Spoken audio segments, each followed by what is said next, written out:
Welcome to Wild Turkey Science, a podcast made possible by Turkeys for Tomorrow. I'm Dr. Marcus Lashley, Professor of Wildlife Ecology at the University of Florida.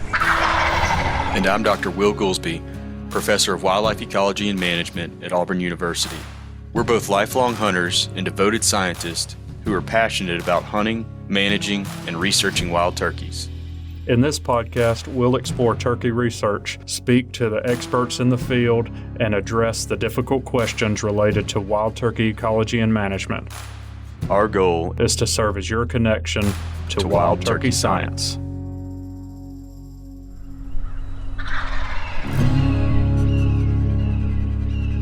Well, here we are again, ready to talk about some poults. So, Eva, we are glad to have you on the show. I think your name has been mentioned in several different contexts, but you are the field coordinator overseeing the field work with the Poult facility. So we thought it would be really valuable to have you on and give you an opportunity to tell people other things about that. I know we've covered some things, but folks are messaging us a lot, telling us they want to hear more and more and more about it. And I can understand why they'd feel that way, because that's the way I feel about it. And, you know, I think it's fun to talk about all the cool things that are going on, and things are changing fast. So we should have plenty of opportunity to do that. So thanks for coming to talk to us about that. I know you have just met Will, so maybe I'll turn it over to Will and let you start. How you'd like, Will. Yeah, thanks for coming on, Eva. Again, nice to meet you. From talking to Marcus, I understand that you were involved in, other similar types of bird research before coming to the Poult facility. So I wanted to start out by asking, how did you get qualified to come be the field manager on this project? Yeah, I've had so many different experiences in so many different areas. So I've worked in Montana on songbird radio tracking study, but probably the most, as well as radio tracking of kestrels in Florida too.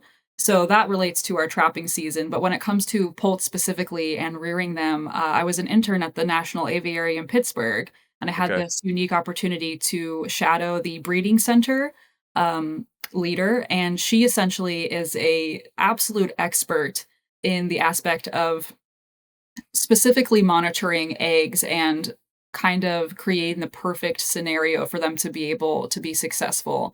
And so by watching her and how intense that she was in monitoring their humidity and what they're doing inside of the egg and candling super frequently, we were able to kind of come up with this perfect system of, what are our milestones for the wild turkey egg, and when do we need to change our settings, and how quickly do we need to act on these things, and how sensitive is that overall process? So I was able to watch her closely and see all of those specific insights that we should be paying attention to, and that really prepared me to get these wild eggs from wild scenarios and get them into our incubators.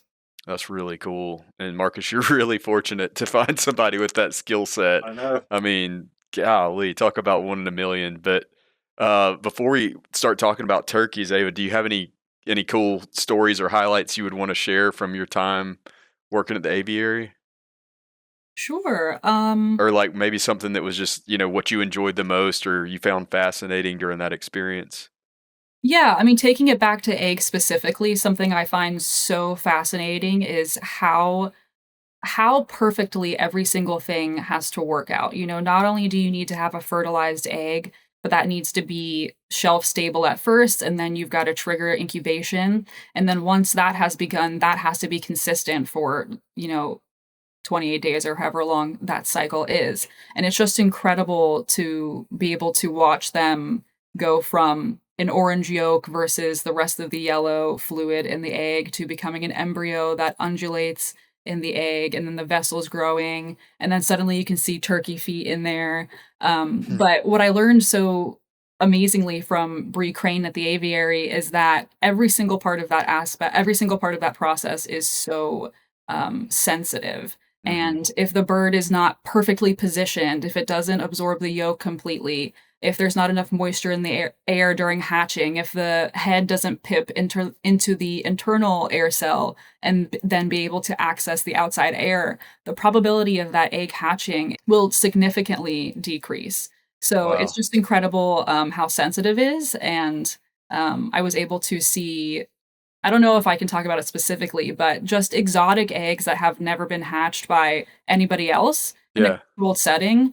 So being able to see some of those was really insightful and applicable to this scenario. But also relating to that, I mean, when you work in an aviary setting with so many different species of birds, you not only see how they're different between species, but how certain individuals have personalities. And that obviously has applied to our poults as well. I feel like I know them so well, and our bond has matured over time. You know, we now have birds that are 3 days old, and my eldest birds are 55 days old now. Hmm. So it's really incredible how every individual has a personality, and you can see that in every bird that you meet as you go through your career. That's super cool.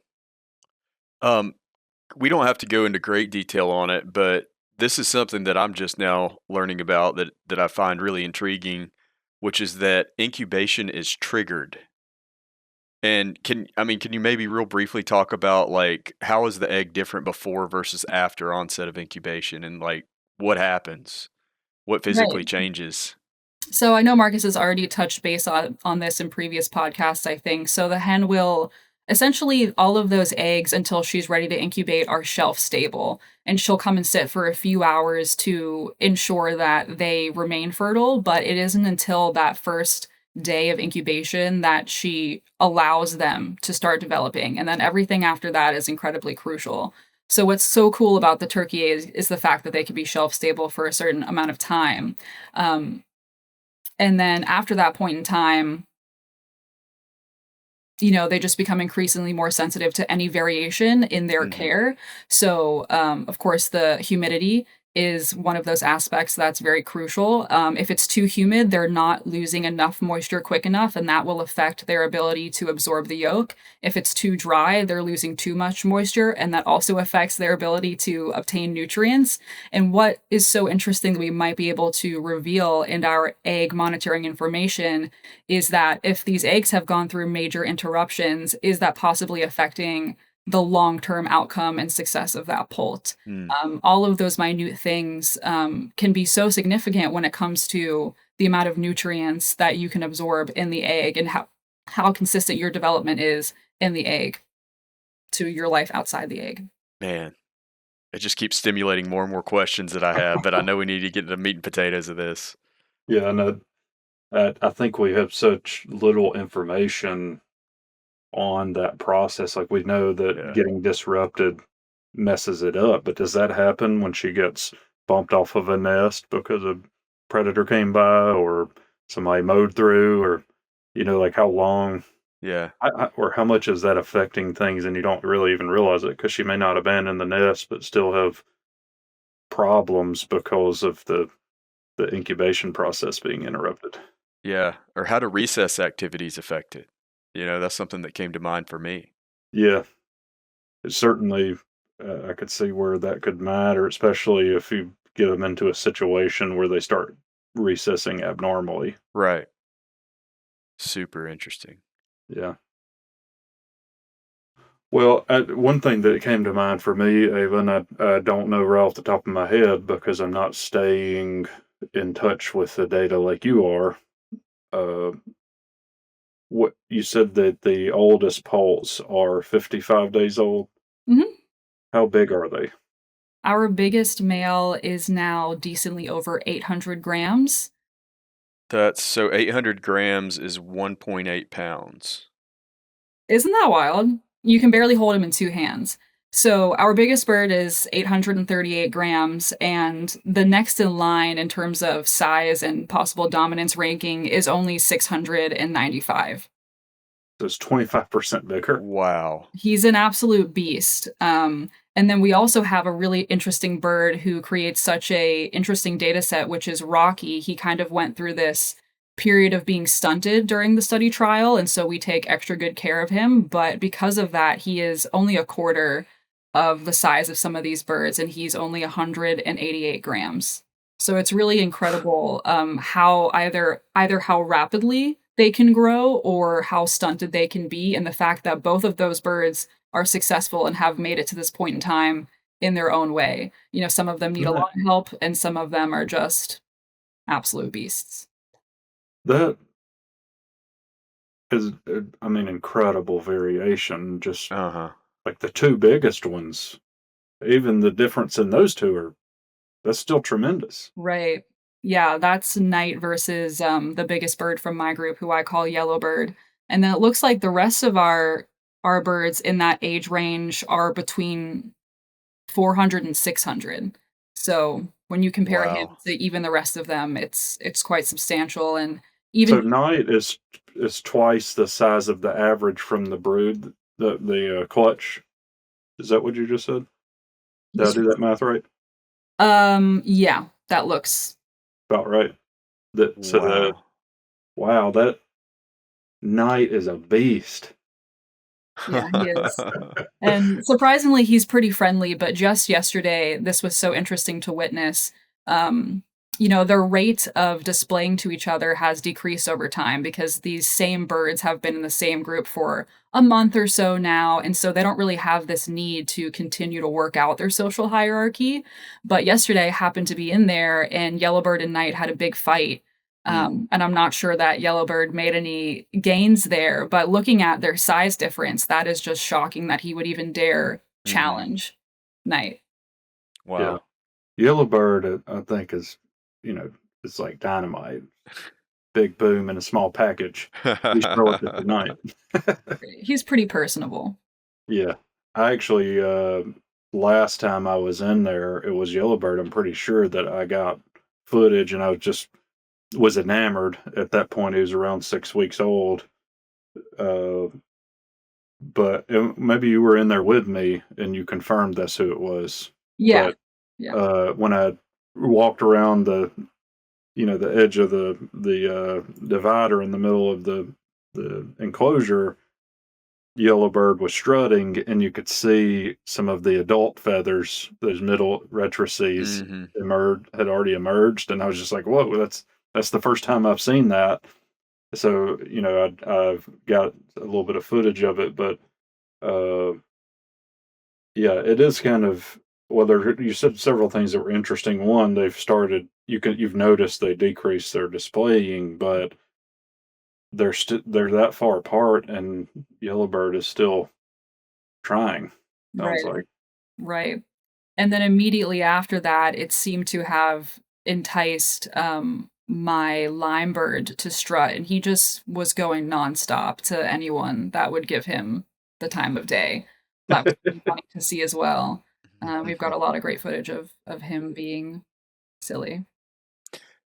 So, I'm curious, is there anything that you've noticed in Knight's behavior that would explain why he's so much bigger than everybody else? You know, I actually don't have a lot of unique observations about him that would explain why he has become absolutely massive. Yeah. But something that I think is so interesting that we may be able to, and we should be able to kind of reveal these trends is, you know, does their degree of boldness correlate to their size? And what I've Mhm. noticed is that this can shift and change over time. So taking it back to when I was doing my study trial with my study brood, I had this one bird who I'm very confident she's a hen. She had a spiral poop. Her picture has been featured a couple times for that iconic poop. But I've also seen her strut. So I always perceived her as this dominant hen in that group of 5. But as soon as she was heavier than the other suspected hen in my group. But as soon as she was introduced to this larger group of graduated birds, she immediately became very hesitant and shy. Mm. And she was never particularly close with me. She still avoids people, but I've noticed that she also avoids the birds. She's one of the few to rush in for the morning breakfast frenzy. And I can see that reflected in her size. She is one of the smallest in the group, despite being among the oldest hatched birds. And you can kind of see it's just incredible to know that she went from being bigger than the lesser dominant hen to being one of the smallest hens in the group because she's Mhm. not as bold. She's a bit more timid, and that has affected her. So I wonder, you know, as Knight continues to be bigger and bigger and bolder, you know, nobody's going to challenge him. He's going to stand in the middle of the food dish. He's always going to have that extra edge to get that much more food and continue growing. Yeah, sort of like a positive feedback that's going to cause them to get more and more bigger than everybody else, or more and more Yeah. different. Mm-hmm. You stimulated a thought for me as well, and maybe you remember, because I know that you have really intimate relationships with all the birds because you're out there constantly. One thing that was striking to me is I had the bird blueberry, and blueberry was the smallest in every weight measurement through the whole time. But I noticed, I think it was the second one after, so they'd been in, out of their trials, graduated for about 2 weeks. They were about a month old. The second one, I noticed when you sent me the measurements that blueberry was now the biggest out of my brood, and had been the smallest for all that time. And then after 2 weeks of being in that new context, was now all of a sudden weighing more than everybody else. Mm-hmm. So I don't know if that was a change in behavior or effectiveness as a forager or what, but that stuck in my head. Like, wow, I was not expecting blueberry to be the biggest. Yeah, and I think the fact that they now live in very consistent conditions, they're not necessarily out in those foraging plots. They're primarily relying on our ecological food every day. It should lean towards, you know, behavioral aspects impacting that, maybe not so much foraging, because they don't have the same level of opportunity to forage a large population of, you know, bugs that are hopping in there. They're going to deplete that very quickly. Yeah. Yeah, that's interesting. So, on average, when a poult first hatches, do you know about what? In my head, it's about 50 grams, but what on average has been their size right when they hatch? Yeah, it's usually between 50 and 60 grams, or the higher Okay. end of, you know, 48, 49. Okay, so let's see, 50 grams. So, uh, Night is not quite 20 times the size of at 50 something days.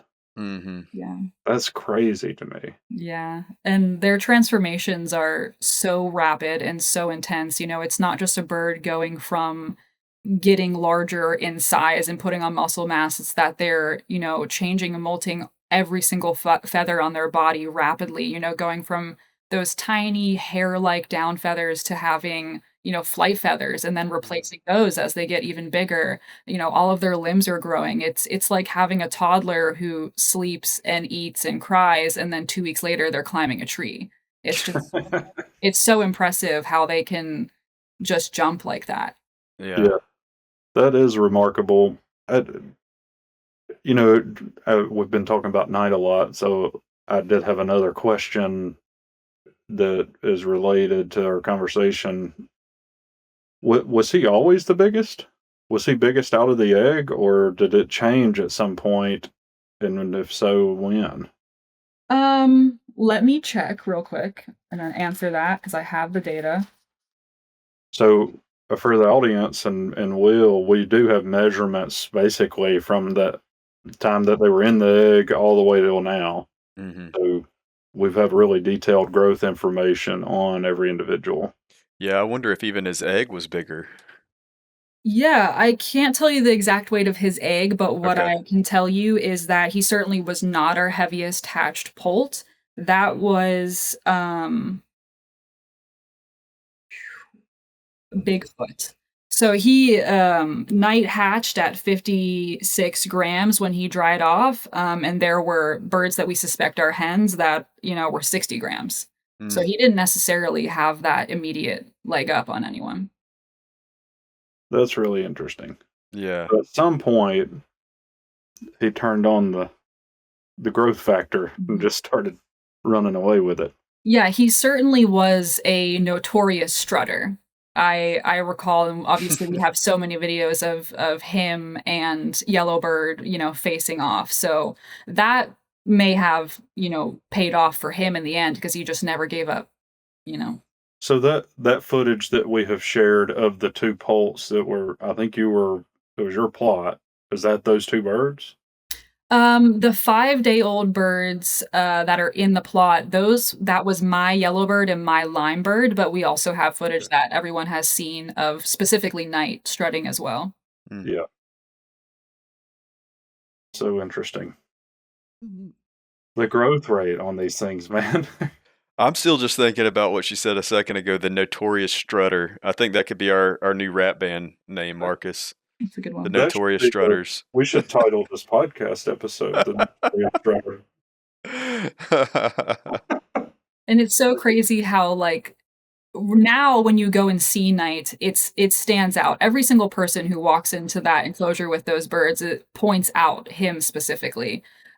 So at this point, it's just crazy how he surpassed everyone. But way back when he was such a notorious strutter, you couldn't necessarily tell him apart from the others. Yeah. That's funny. I don't know if Will realizes it, but Will pointed out night whenever he walked into the enclosure and Did I really? Look at that bird. Did I really? Yes. You can't miss it. That was the one you pointed at first. That was, I think I remember being confused about how many age classes were in that pen because he was like in a league of his own. Yeah, he was so much bigger, and I said, no, that is our biggest one. Yeah. That's funny. I was a little bit worried when Ava said that I had missed night, and I hadn't pointed him out, and I'm like, God, I'm so unobservant. That was the first thing you did because you're confused. He's so big. I don't know if we're ready to go to this part of the conversation yet, but I think there's also some consequences coming with that because I think Knight was also one of them that started balding first. I know several of them had been balding, but it may be Yellowbird that I'm thinking of, but I think it was one of those that I noticed it on myself first. Yeah, it's so funny to see too, because but when I saw it for myself, it was one of those two. I'm pretty sure. Yeah, and I could notice it a little bit when I was there the other week, and it's hilarious looking. It's so funny. They are definitely, in their appearance, their awkward teenage phase, as well as their personalities. I would say our most notorious balding bird is my limebird. He was the first to start losing feathers on the back of his head, and I thought something was wrong with him, and then I realized he's got like a mite or something. Suit. But yeah, they're still so cute. Yellowbird is balding in the front now. So yeah, I'm not sure there's any correlation between, how dominant they are or necessarily how big they are. Maybe it's just an individual. Yeah. Well, I was thinking maybe just the males are first or. Yeah. Yeah, I don't have any, nothing stands out to me as far as the hens losing any head feathers. Yeah. Wait, so when you said that, do you mean that the hens haven't started doing that, or you haven't noticed anything different from the males? I don't have any memories of hens balding, so I think they might not really be doing it as rapidly as suspected males. Okay. Mm-hmm. That's interesting. The males bald first. Checks out. Well, yeah, for folks that are listening, take a minute and go watch this because it is hilarious. Yeah. The footage of them balding, Well, saying it's the awkward phase is hilarious because I think about, everybody I feel like has a story about having a bad haircut around the time you're in middle school, and that's like where they are right now. Yeah. Yeah, and also with their personalities, Marcus, you did a great job at making this exact noise, but they have this "don't touch me" noise. Like, I'll stand next to you, Mom, and we can hang out, but don't try to pet me. And they use it every single time. I think it's so funny how they'll want to come hang out, but you got to keep your respectful distance because they don't want to cuddle you. They'll communicate that. They're super clear with their communication, which I find to be super impressive. Well, question related to that, but also the balding. At what age did you start noticing the balding? Do you remember?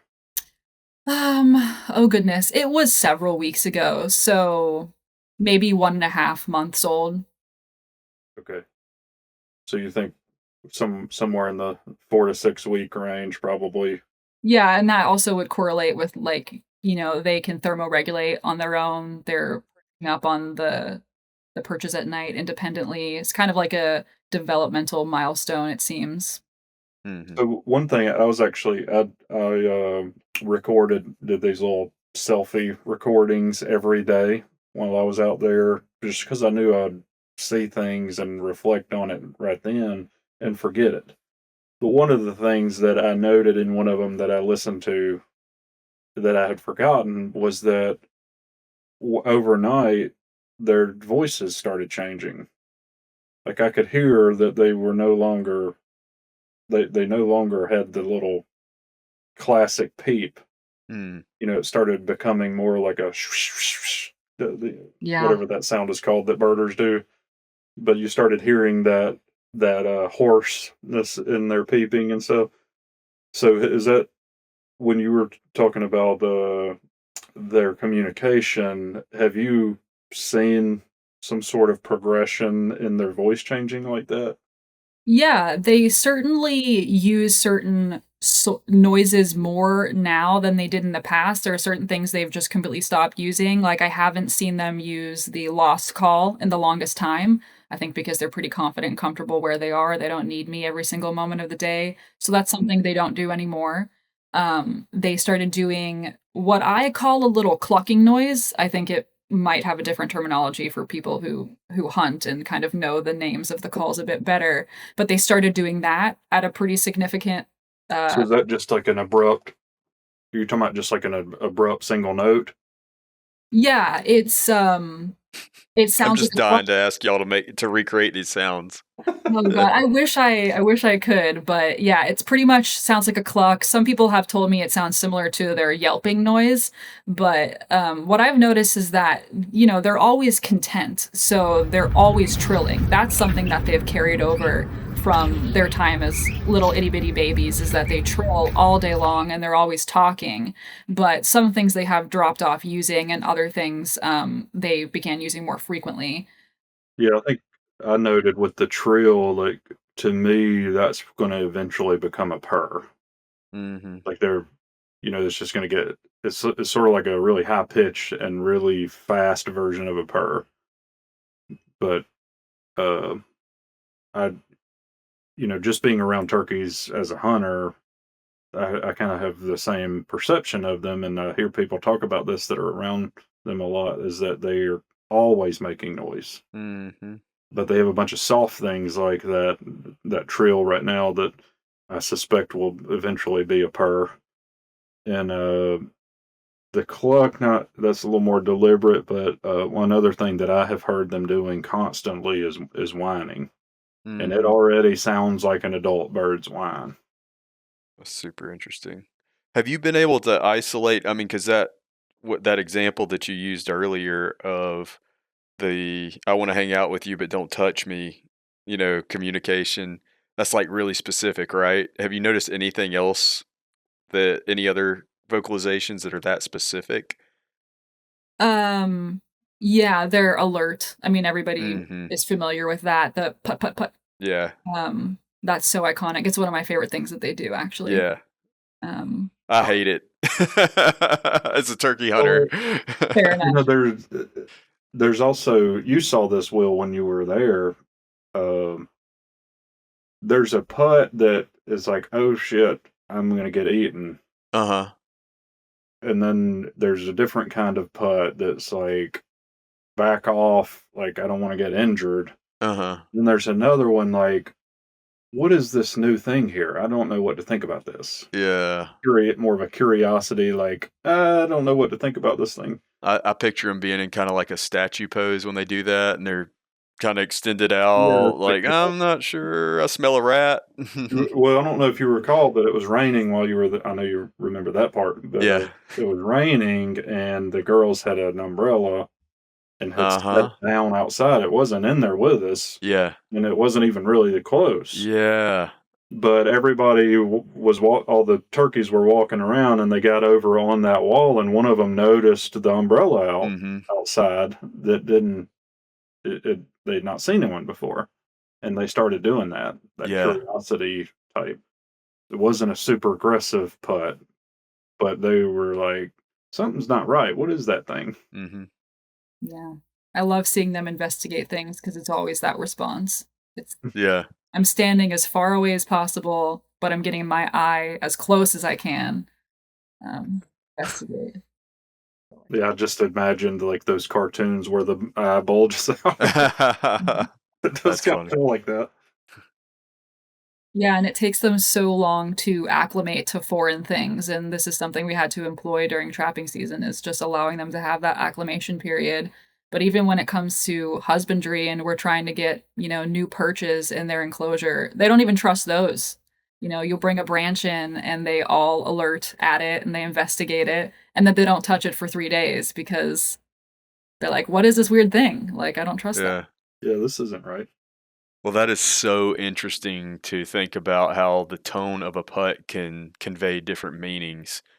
And, that lends credibility to people that say that, different yelps with different tones and different intonation have different meanings as well. It's so fascinating. Yeah. We've talked about this trying to measure some of these things because we have opportunity to sort of explore their dialect, right?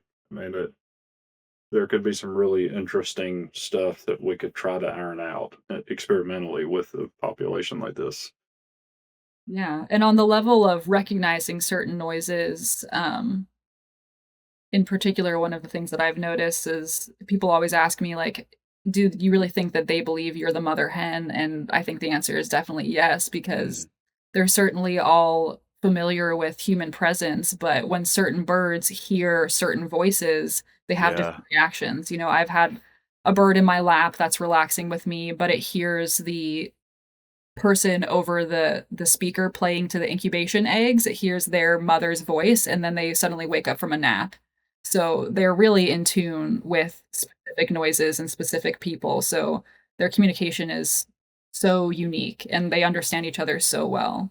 I wish I could, like, be able to fully understand their language, it's incredible. Yeah. Do you think they recognize each other based on vocalizations only? I mean, obviously they use the visual cues too, but I wonder like if you were able to take away the visual cues, if they could recognize each other. I mean, and what prompted that question is I saw the same thing that you're talking about when I was out there, depending on because I think there were 3 different people total who had raised broods while we were out there, and depending on who was talking and where they were, like the specific poults that they had raised would move in Yeah, that direction. I remember us even talking about that Yeah, when we were in the one that my brood was in. yeah, Brielle was in it before, which her yeah, was also in there, and her brood were all around her, and mine were kind of over in the corner hanging out. And then we switched places where I ended up inside, and Brielle had walked out of the enclosure, and all the Poults switched places where all mine were around us, and all of hers were over in the corner, kind of hanging out. yeah, So definitely, things like that resonate. That they are viewing people differently, and I have seen similar things to what you just described, Ava, with the voice patterns, which would make me think they probably do recognize each other based on voice. At least they seem to be very easily doing that between the human voices, which that may be, people may be thinking, well, obviously they can tell my voice from Ava's voice really easily, hmm but should they be able to tell my voice from Will's voice really easily? I mean, you know, it, I feel like for something that doesn't speak, like just think about doing that for somebody that speaks a different language. yeah, Becomes incredibly difficult for me to hear differences in people's voices when they're speaking a different language yeah, compared to if they're speaking the one I do. So, and I also, there are some obvious examples with hens, where we've all talked about this as hunters, where you have hens that you can hear they have different voices from one right, another. But I wonder about just subtle ones, like, they all sound like a classic hen, but maybe to each other, they have very distinct voices. Yeah. I mean, you think about if they can recognize us, they're not even evolved to differentiate us, right? Like that's not what they're queuing on, but they can still do it. So it makes me wonder, like, what's the depth and breadth of their understanding of each other's vocalizations and specific voices? I bet they can tell it. I mean, I would put money on they can tell each other apart Yeah. because 'cause they're just so incredibly observant in everything that they do. I find it amazing that they can visually recognize each other when they're super small and they don't have a lot of distinct differences, they know who is the male and who is the female already, and we would be none the wiser. So, they're incredibly observant, and I think that works to their benefit. Man, it's so interesting to think about that in the context of hunting, isn't it, Marcus? Yeah, we can't help it. I know. I know. I'm just thinking, like, as soon as you make a call, like, you're putting, depending on their mood, you're putting some of those birds on edge because they don't know who you are. And it makes sense in a, like, you've seen probably, Marcus, as much as I have, like in a heavily hunted population, there are instances where you can see a bird and you make like a one note call at it, like a cluck, and they leave. It's like that's all it takes for them to know. It's like, oh, well, if I don't recognize that bird, I'm not going to it. Yeah. Well, also makes sense why you might want to cycle through, Yes. and you find one that they like today. Yeah. I also have thought about this a lot when, kind of marrying this with our movement data. There also definitely is a lot of mixing going on. Like there are birds immigrating in and out of areas constantly. I Hmm. didn't really realize to the extent until this year when we had, hundreds of or almost 200 birds tagged.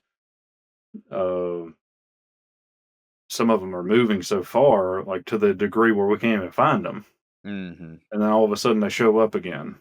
You know, so I also wonder about that. Like there has to be some flexibility in that where they don't necessarily freak out if somebody new is in town because that's Yeah. probably happening a lot Mm. That makes sense. based on their movement data. It is so yeah, really interesting. Well, Ava, what else has stuck out to you that you think people would like to hear about? Mm. Well, keeping on the topic of communication specifically, I have some more interesting anecdotes, and some things that I really hope we might be able to pull out from our data or could investigate in the future. And it does relate to behavior and how intentional the turkeys are with everything that they do. And also taking it back to strutting, I've noticed, and I don't know if you notice this as well, Marcus, but when you have birds displaying to each other, there's a couple of options that they could use to de-escalate that situation. They can possibly leave and walk away. They can continue to face off. They can submit. Or my favorite response is via preening. So Mm. they'll choose to, and I think, submission versus turning your head around and preening is a very interesting and deliberate choice, and they mean Mm. different things. So I find it so amazing that they have these couple of options, and what exactly does that mean when they're doing that? Because I would argue, when you turn around and preen, you're kind of de-escalating and saying, or are they possibly saying, like, "Hey, we were just playing. This is not so serious. Like, I'm not letting you win, but I'm not really playing with you anymore."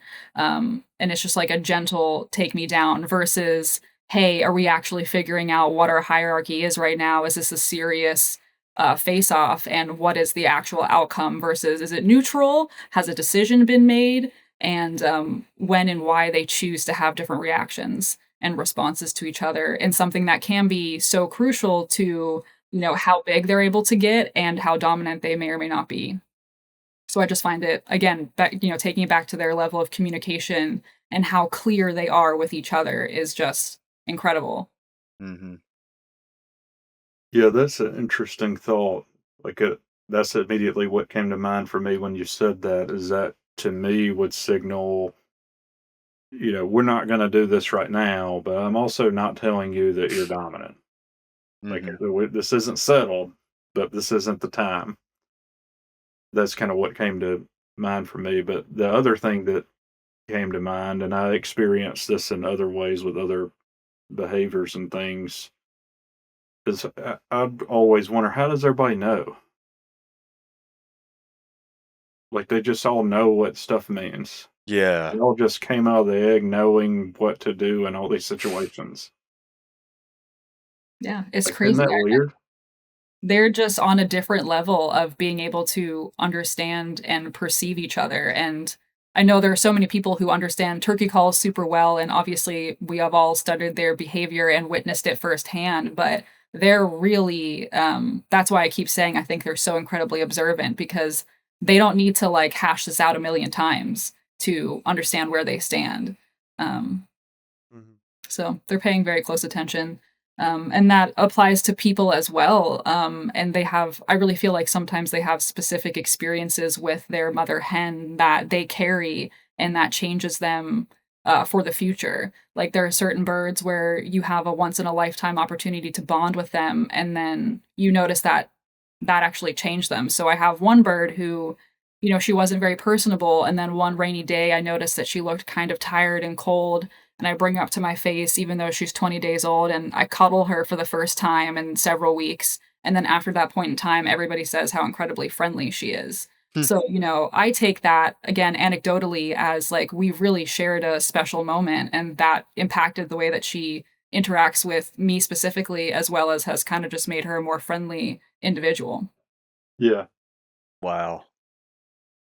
Isn't that I like, mean, you got yeah, I mean, you gotta think that they have some memory, but that level, I guess, is a surprise to me.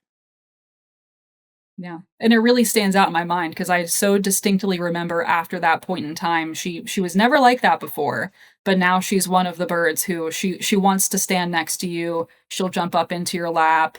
If you're there long enough, you can actually pet her, and that's a very distinct from the other birds. So Mhm. Mhm.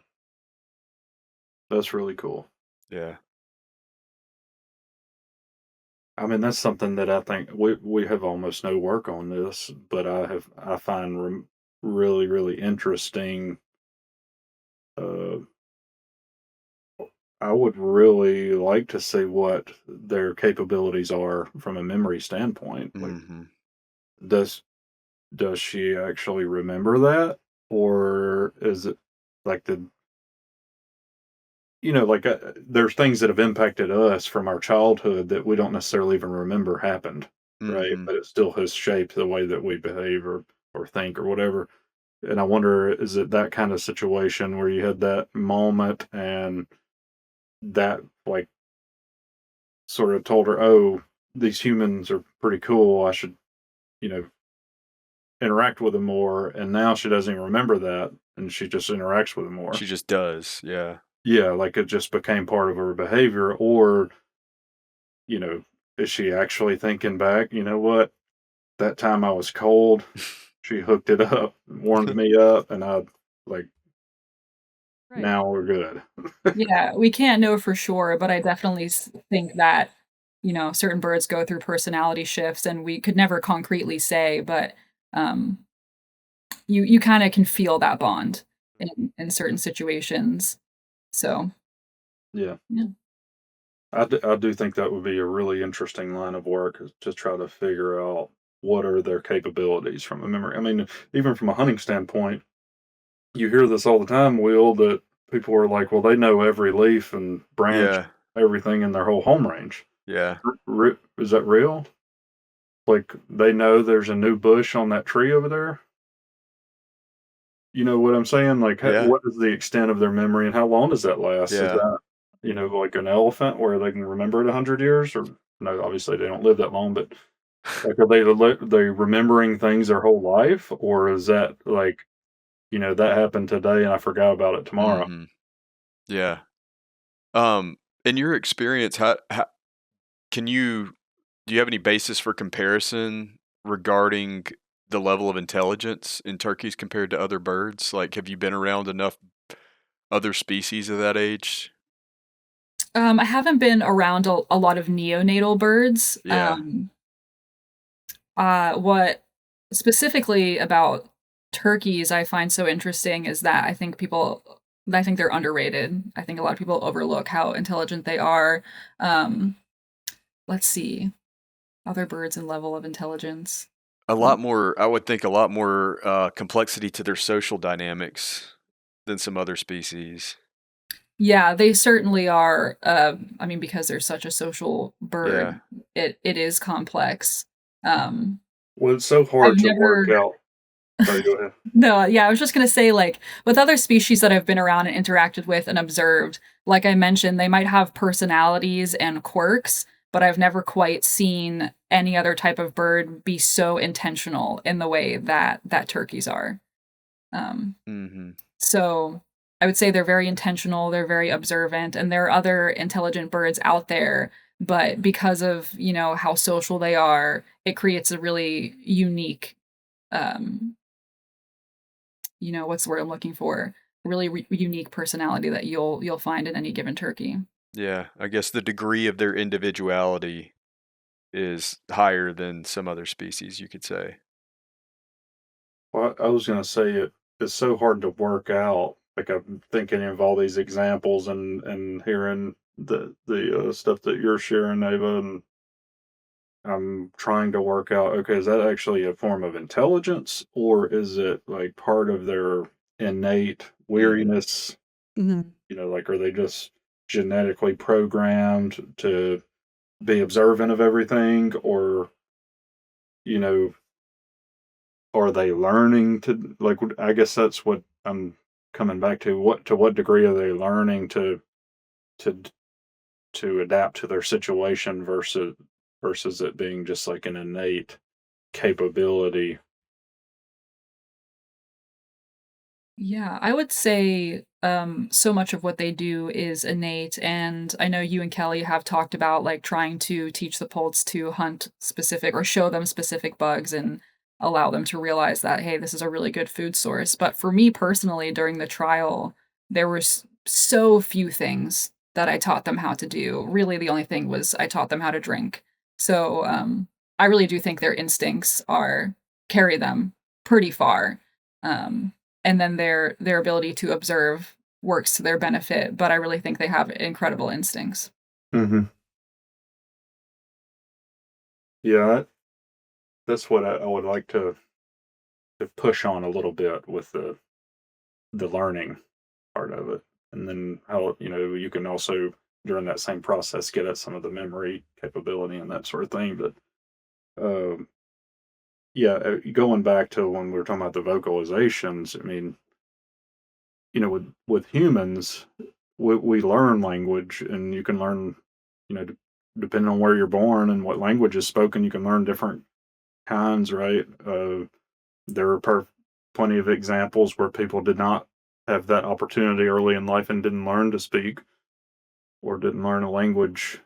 And then I think about them, like they just come out of the egg and everybody knows to Mhm. putt when they see something that's not right. Mhm.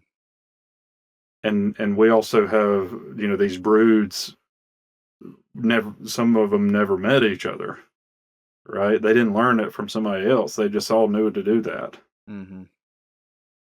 So it is remarkable. Like there are definitely some things that are just like part of the scaffolding, right? Like this is what it means to be a turkey when you come out of the egg, Yeah. and they need no learning. But then, uh, there are other examples that are kind of abnormal, like the drinking, where yeah, they may not be programmed to do that specific action, but they are programmed to know they need water. Mhm. Yeah, I Yeah. guess go Sorry, go ahead, ahead. Eva. I was just gonna say it's an interesting combination because sometimes when one bird alerts to something, it will attract the other ones, and maybe this comes down to, again, those really fine scale details of what single tone of putt versus a different tone of putt, and which one allows them to call over the other birds and show them something versus I've Mhm. also noticed sometimes one individual will putt at something and it doesn't attract the other birds. So again, there's just those minute details that we probably cannot hear, but sometimes do turn into like, one bird is learning from another one using the information that we know what this noise means. But when I say it in this tone, hey, it's actually serious, you should come over here. Or like, oh, that guy's ridiculous. I don't know why he's alerting to that piece of grass, Yeah. Yeah, I guess I've been guilty in the past because they are so instinctual, that I've thought, they're a pretty simple animal in the sense that they kind of come out with this set of instructions hardwired, and it's just like they have a handful of vocalizations and a handful of behaviors, and then that's it. But now some of the adaptability or the plasticity that you're talking about is challenging that for me now, So it's fascinating. Yeah, they all come out with the rule book, and then they kind of make their own rules as they Yeah. go along with each other, and, yeah, it's amazing how it's so tied to their social network. Yeah, there's been so many examples of things like, I think I mentioned something related to this, but it kind of has stuck with me as well. They had a particular set of vocalizations when they find something really good to eat. But at least in the first several days, I just was kind of struck by this that everybody knew to do the same sort of sound, Mhm. like to the degree that I know, oh, they caught something good over there, but nobody else responded to that. So everybody knows to do that, but nobody actually responded and knows to run over there and try to steal it. And then my great purple banded bird was the first one that kind of started taking an interest in what everybody else was doing and became my quote unquote mischievous bird. Uh, but that was kind of a different kind of example where everybody had the blueprint. They all know that's what you do when you find a mole cricket, but it also didn't seem to be attracting everybody. Like they all have thought through, oh, that means somebody else found the mole cricket. I need to go try to steal it. But that changed pretty quickly, later in the trial. So it seemed like they learned that that was the response. So it's really confusing to try to work through because it's so complex. Well, and it's also kind of surprising that they wouldn't be more selfish and not vocalize when they find something, Yeah. because Well, it turns into a rabbit chase every time. yeah. When that's what I kind of thought from Blueberry is Blueberry always had everything stolen from her, so she never vocalized at all, and she was always over by herself. She Yeah. found a lot of So stuff. she did decide to take that That's what strategy. it seemed. I mean, it may just be variation, Yeah. not of like there was definitely a lot of variation in how vocal mine were, and I assume with everybody's that was the case. But I don't know. It's just a really intriguing time, and we're getting to live in the middle of it, and that's really cool. Yeah, I've definitely noticed the older birds, if they find something good, they take it off in secret. They're not gonna announce They that. don't. Yeah, Yeah. they stopped announcing it. Nice. Good for them. Either Sounds like stress Knight's strategy is just go stand in the middle of the food Yeah. bowl. First your night, you just stand inside the food dish, and Yeah, nobody can do anything about it. yeah. Who's gonna move it? Yeah. What you got? Yeah, that's pretty cool. Yeah, I've even seen them, like, tilt the food dish toward themselves, like, they'll stand on the one end so they can have Yeah, it just get it all. facing them. On the go. It's ridiculous, they're so greedy.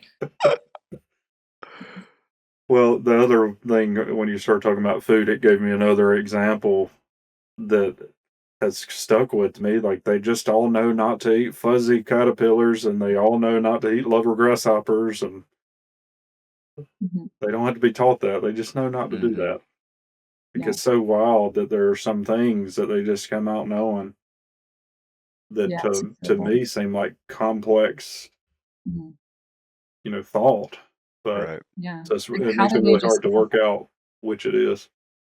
Sorry, go ahead, Ava. No, I mean, I know that so many different animals, they recognize that like bright coloration means toxic, but it's just incredible that like what's going through their head when they see specific critters that they know are bad. Is it anything more than the fact that they might be brightly colored, or do they have like this almost catalog of suspicious items to avoid? One of the things apparently they didn't realize is that you shouldn't stand in a fire ant hill.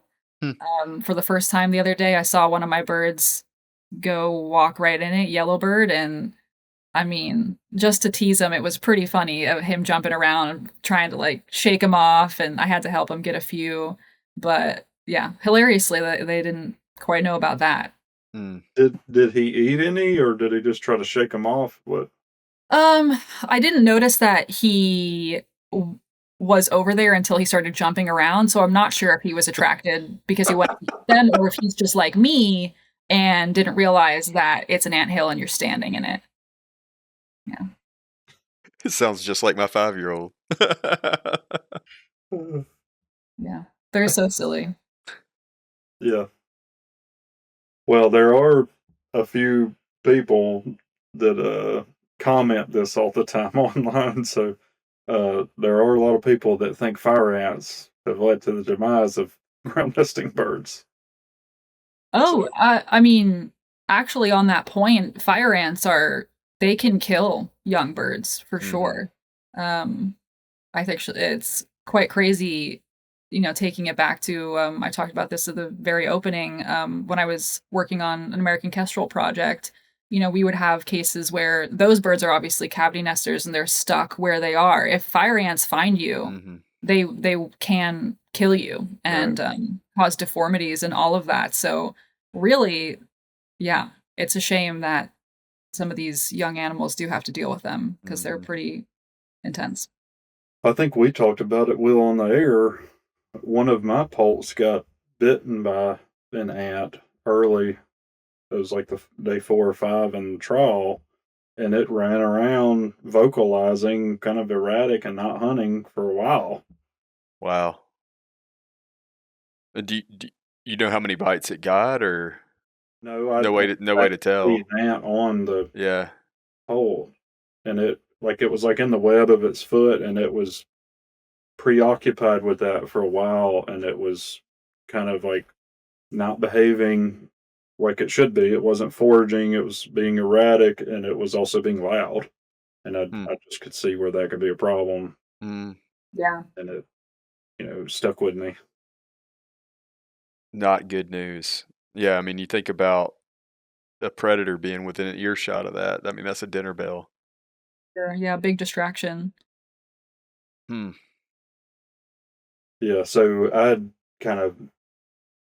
know that fire ants can cause problems for some species, but I had kind of dismissed that for poults because they could just eat the ants. I mean, yeah, they might accidentally stand in the anthill, but it's not going to kill them.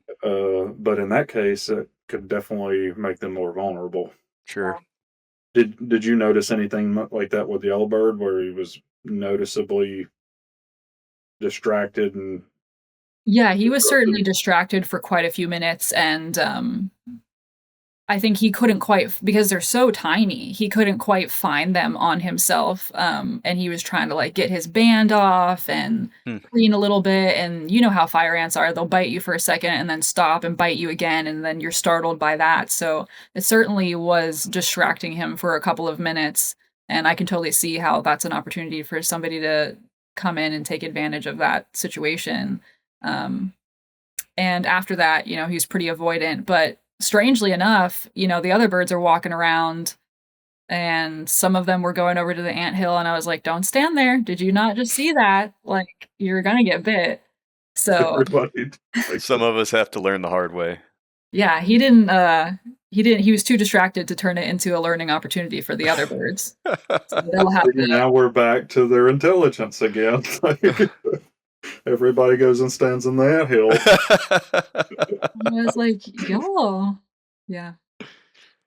Oh man, this is so fun. I'm fascinated by all this and am just learning so much.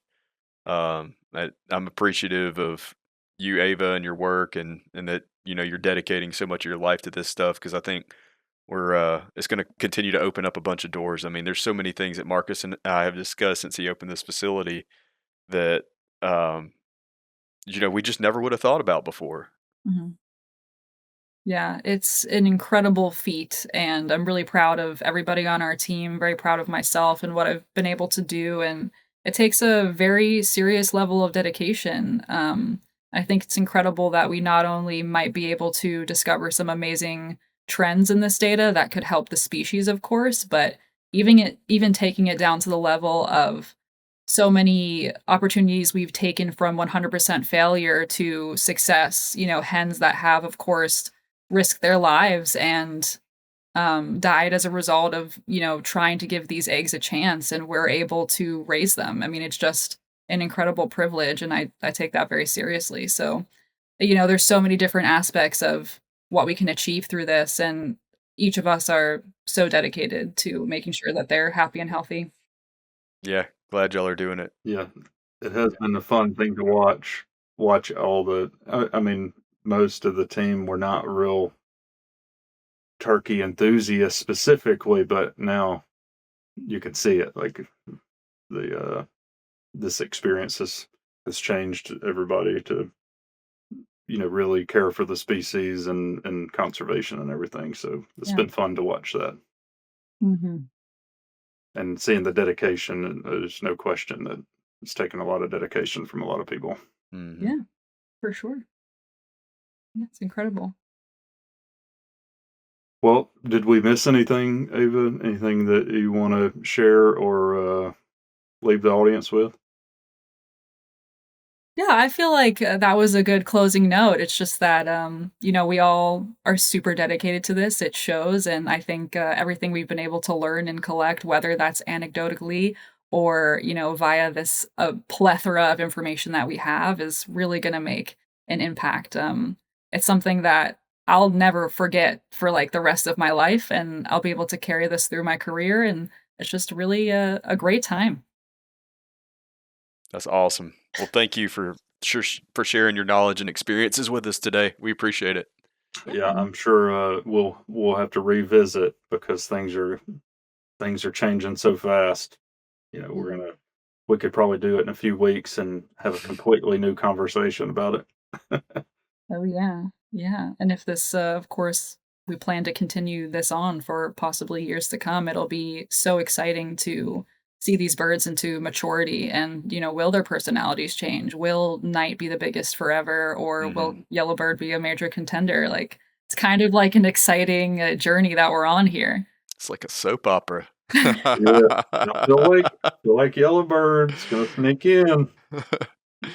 I feel like you're leaving us with a teaser for the end of a TV series. It's like, Exactly. will night continue to dominate? Or For sure. Yeah, that's so fun. yeah, Awesome. cool. Well, thanks for coming to do this. Thanks everybody out there for listening. We really appreciate it. If you guys want us to continue down the Poult road, we're happy to do that. We're like 4, 5, 6 episodes in now, focused on that. But people were saying they want to keep hearing about it, and I think that's a testament to how novel this is, the information that's coming from it. And thank you, Ava, for coming on and sharing your knowledge and for everything you've done for the project and for turkeys. So I think everybody appreciates that. Yeah, thanks for having me. It was super fun. Thanks, Ava. Wild Turkey Science is part of the Natural Resources University podcast network and is made possible by Turkeys for Tomorrow, a grassroots organization dedicated to the wild turkey. To learn more about TFT, check out turkeysfortomorrow.org.